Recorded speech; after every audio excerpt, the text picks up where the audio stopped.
Mercedes were supposed to be exposed in Monaco. The trick was supposed to be gone, the advantage was supposed to disappear, and the rest of the grid was finally supposed to see the real Mercedes. Then Kimi Antonelli crossed the line. Pole position. By 43 thousandths of a second. On the one track where there is nowhere to hide. And that is why this moment has shaken the paddock, because Mercedes did not just take pole. They took pole after the FIA closed the controversial engine loophole that rivals believed had been giving them up to 3/10 per lap. Think about that. The governing body changed the way the engine was tested. The secret advantage was meant to be removed. Ferrari, Red Bull, Honda, Audi, everyone was watching. And Mercedes still delivered the lap. So now the question is no longer, did Mercedes use a controversial trick? The question is much worse. What if the trick everyone discovered was only the first layer? Because behind Antonelli's Monaco pole, there is a compression ratio loophole, a banned qualifying power exploit, a front wing investigation, and a Mercedes car that still refuses to slow down. And by the end, the real answer may change how you see this entire championship. Subscribe to the channel. To understand why Antonelli's Monaco pole caused such a violent reaction, you have to understand what Mercedes were carrying into that weekend. Because this was not just another team arriving with a fast car. This was Mercedes arriving with a target painted on every part of the W17. Every lap they completed was being watched. Every straight-line speed number was being compared. Every qualifying sector was being pulled apart by rivals who were desperate to answer one question. Where is the advantage coming from? And that question did not begin in Monaco. It began much earlier, when the new Formula One era was supposed to reset everything. New power unit rules. New energy demands. A completely different balance between combustion power and electrical power. In simple terms, the car was no longer just about who could build the strongest engine. It was about who could control energy, temperature, timing, and efficiency better than everyone else. And Mercedes seemed to understand it first. Not slightly. Not quietly. They looked like they had opened a door the rest of the grid had not even found yet. Kimi Antonelli was leading the Drivers' Championship. George Russell was right behind him. Mercedes were controlling the Constructors' Championship. And the uncomfortable part was this, the dominance did not look accidental. It looked designed. That is where suspicion begins in Formula One. Because when a team finds half a tenth, rivals respect it. When a team finds a tenth, rivals study it. But when a team keeps finding performance everywhere, in every condition, across different circuits, with both drivers near the front, the paddock stops calling it pace. The paddock starts calling it a question. And Mercedes had become the biggest question in the sport. At first, fans saw the simple version. Antonelli is a sensation. Russell is delivering. Mercedes have nailed the new regulations. But inside the paddock, the mood was different. Rival teams were not just admiring the speed. They were trying to explain it. Because Formula One teams do not believe in miracles. They believe in causes. Every advantage has a source. Every lap time has a reason. Every gap on the timing screen comes from somewhere. And the first place they looked was the engine. That is where the story turns from impressive to controversial. The new regulations placed a limit on something called compression ratio. It sounds technical, but the idea is simple. Inside the engine, air and fuel get squeezed before they explode. The tighter the squeeze, the more force the engine can produce. Imagine squeezing a spring in your hand. A small squeeze gives you a small release. A bigger squeeze gives you a stronger snap. That is why the rules matter. If one team can squeeze more than everyone else, it can create more power, more speed, and more lap time. The limit was 16-1. That was the number written into the regulations. But here is the part that made rivals furious. According to the controversy, the rule was being checked when the engine was cold. Not when it was racing. Not when it was under full stress. Not when the materials inside were heated, expanded, and working at the kind of temperature only a Formula One engine truly knows. Cold in the pit lane. Controlled. Static. Measurable. And that sounds fair, until someone realizes that a racing engine is not the same machine when it is cold as it is when it is hot. Metal expands. Components shift. Tiny spaces change. A part that measures one way in the garage can behave differently once it is being pushed flat out on track. That is where Mercedes were believed to have found the gap. The allegation was not that the engine failed the cold check. That is the clever part. The allegation was that it passed the cold check, then changed when it reached operating temperature. Cold, it appeared to sit inside the limit. Hot, it allegedly behaved as if the compression ratio had climbed much higher. And suddenly, the entire championship looked different.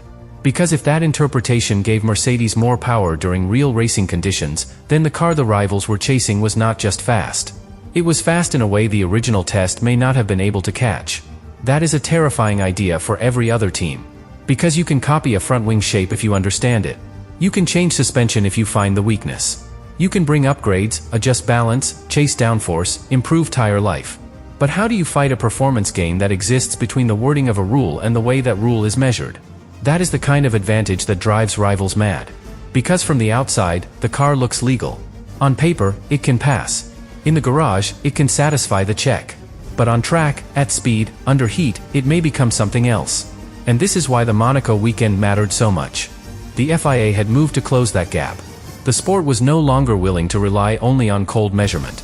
The new procedure would check the engine at a representative operating temperature, 130 degrees Celsius. In plain English, Formula One stopped asking what the Mercedes engine looked like while resting. It started asking what the Mercedes engine became when it was alive. That one change was supposed to cut straight into the controversy. It was supposed to remove the gray area. It was supposed to tell the paddock whether Mercedes were genuinely ahead, or whether a major part of their early advantage had come from a loophole that could no longer survive proper enforcement. And that is why everyone watched Monaco so closely. Because Monaco was not just a qualifying session. It was a test. Not only of Antonelli's nerve, but of Mercedes' truth. Could they still dominate when the suspected advantage had been restricted? Could they still produce speed when the loophole was closed? Could Antonelli still look like the future of Formula One when the car beneath him was no longer protected by the mystery that had surrounded it? The answer should have been simple. If the trick was everything, Mercedes would drop back. If the trick was only part of the story, they would remain dangerous. And then Antonelli crossed the line. Pole, by 43 thousandths. That is less than a breath. Less than a blink. Less than the time it takes a driver to hesitate on throttle for one tiny moment. But in Formula One, that is enough to change the entire conversation. Because Mercedes were supposed to arrive exposed. Instead, they arrived wounded by suspicion, stripped of a controversial advantage, watched by every rival, and still walked out of qualifying with the one thing everyone wanted. The front of the grid. And that is when the story stopped being only about the engine. Because if the compression loophole had been closed, and Mercedes were still this fast, then maybe the paddock had focused too much on the most obvious trick. Maybe the real danger was not one loophole. Maybe the real danger was that Mercedes had built a complete car around the edge of the rulebook, where every system supported the next, and every small advantage made the others more powerful. That is the part nobody wanted to say out loud. Because it means closing one door may not be enough. And as Monaco proved, Mercedes may have already found another one. But the engine was only the first door. Once rivals believed Mercedes had found a way to make the engine behave differently when hot, the entire paddock changed its posture. Teams were no longer just racing Mercedes. They were investigating them with their eyes. Every onboard camera became evidence. Every speed trap became a clue. Every slow-motion replay became a question. And that is when the second layer appeared. The front wing. At first, it sounded like a completely separate issue. A different part of the car. A different race weekend. A different kind of suspicion. But in Formula One, separate details rarely stay separate for long. Because the car is one connected system. The engine affects the speed. The speed affects the airflow. The airflow affects the wing. The wing affects the tires. The tires affect the driver's confidence. And confidence, especially at Monaco, can be worth more than raw power. That is why this next clue mattered. During the Chinese Grand Prix weekend, footage of the Mercedes W17 raised concerns about the behavior of the front wing flaps. Rivals noticed that the flaps appeared to remain in an intermediate position under braking, not fully open, not fully closed, almost as if the wing was living in a gray area of its own. And that detail is dangerous. Because a front wing is not just a piece of carbon fiber at the nose of the car. It is the first handshake between the car and the air. If that handshake changes, everything behind it changes too. Imagine walking into a crowded train station.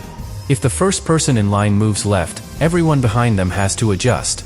One small movement at the front creates a wave through the whole crowd. That is what airflow does around a Formula One car. The front wing tells the air where to go. It shapes the pressure. It feeds the floor. It helps the tires bite into the road. It can make the car feel planted, sharp, calm, and obedient. Or, if it is wrong, it can make the driver feel like they are balancing on ice. So when rival teams saw something unusual, they knew what it could mean. If a wing behaves differently under braking, it might help the car in the exact moments where drivers need stability most. Braking zones are not just about slowing down. They are about trust. The driver has to attack the pedal, turn in, manage weight transfer, and prepare for the next acceleration, all in one violent movement.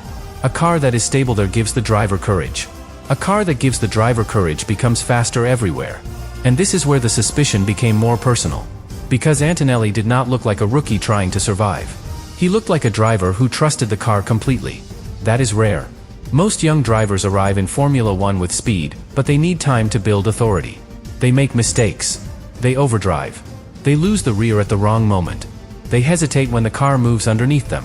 Antonelli was doing something different. He was attacking as if the car was already speaking his language. And rivals wanted to know why. The FIA looked into the front wing concerns and cleared Mercedes. According to the investigation described in the source material, the issue was not judged to be deliberate software manipulation. It was linked to insufficient hydraulic pressure, a design problem that affected how the wing closed under certain air loads. No penalty came. No dramatic punishment. No official declaration that Mercedes had cheated. But here is what people often miss. Being cleared does not always erase suspicion. Sometimes it makes the paddock even more alert, because now rivals know the behavior was real enough to investigate, even if it was not punished. That distinction matters. The governing body may say, this was not illegal. But the rivals hear something different. They hear, Mercedes built another system close enough to the edge that we all had to look at it. And when a team is already under fire for one controversial interpretation, a second investigation changes the mood completely. It stops feeling like one clever idea. It starts feeling like a philosophy. A way of building the car. A way of reading the rules. A way of finding the narrow space between what the regulation intended and what the regulation can actually stop. And that is where Mercedes became so difficult to judge. Because none of these stories, by itself, gives you the full answer. The compression issue was about temperature. The front wing issue was about movement. The qualifying power trick was about timing. 3 different areas. 3 different mechanisms. 3 different explanations. But all of them pointed to the same uncomfortable theme. Mercedes were not just searching for performance in obvious places. They were searching in the gaps. And in Formula One, the gaps are where championships are often won. But then came the third and most dangerous layer. The electrical shutdown controversy. This was not just a question of whether a car was clever. This became a question of whether cleverness had crossed into risk. Under the new hybrid rules, cars had to reduce electrical energy deployment as they approached the timing line on qualifying laps. That means the electrical boost was not supposed to stay at maximum power all the way through the final moments. Think of it like running a race with a battery pack on your back. The rules say you can use the battery, but near the finish line, everyone has to gradually turn it down. That way, no one can dump all the energy at the very end and create an unfair final burst. But Mercedes and Red Bull reportedly found a way to use an emergency shutdown function in the motor generator unit connected to kinetic energy. That sounds complicated, but the idea is simple. There was a safety function designed for real problems. And according to the controversy, it could be used in qualifying to avoid the normal reduction of electrical power for longer than rivals expected. An emergency tool became a performance tool. And that is where the line started to look very thin. Because in motorsport, emergency systems exist for protection. They are there for the moments when something goes wrong, when a component needs to be saved, or when a safety risk has to be controlled. Using that kind of function as part of a planned qualifying lap changes the meaning of the system. It is like having an emergency exit in a building, then using it every day because it gets you to the street faster. The door works. The rule allowed the door to exist. But everyone knows that was not what the door was built for. And then the danger became visible. During the Japanese Grand Prix weekend, Antonelli and Verstappen both suffered sudden power losses through corners. They were left moving slowly in high-speed sections while other cars were still arriving at speed. That is the moment a technical debate becomes something far more serious. Because a car losing power in the wrong place is not just inconvenient. It is frightening. The driver behind may not expect it. The closing speed can become massive. The car with the issue can feel helpless, exposed, and trapped on the racing line. And once Ferrari raised safety concerns, the FIA acted. The technical directive made the position clearer. Emergency shutdowns had to be used only for real emergencies. The continuous offset software function could not be treated as a systematic performance tool.